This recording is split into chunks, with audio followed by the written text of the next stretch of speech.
short vlog tayo ngayong araw, no? Sorry, medyo may sakit ako ngayon, kaya medyo ano yung boses. Nandito tayo sa gym, sa kaklase natin. So last week kasi, na-pairan tayo, no? Bibigyan tayo ng CB750, and ngayong araw yung napag-desisyonan namin na kukunin ko yung CB750 na kaibigan lang.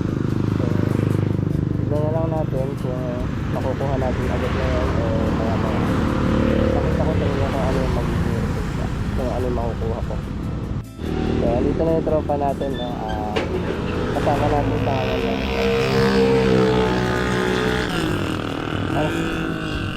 Tulungan kita. So after namin makita, agad-agad na kami bumiyahe para puntahan kung saan kukunin yung CB750.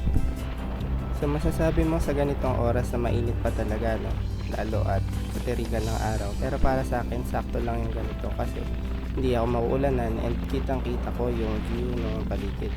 Tignan nyo naman yung ulap, puting-puting siya, no? Mga bundok, kapatagan.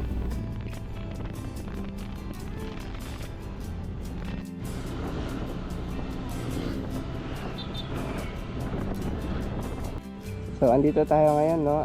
Kinuha nung kasama natin yung CB750. Dadating siya dito maya maya. Tignan na lang natin yung itsura.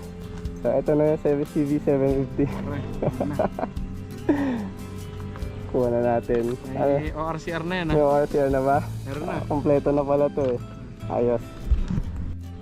So kung may mga bibiling kayong Hot Wheels, mga ganitong klase, meron din sila yung mga vehicle syempre.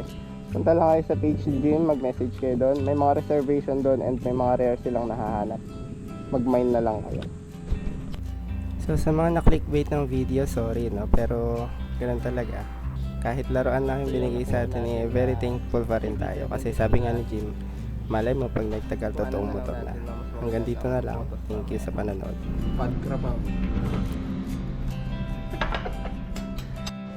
So dumating na rin yung Bicol Express natin, no? Andito tayo sa Mestrang Nanay. Andito yung favorite natin na sisig. Pag nadaan kayo, try nyo.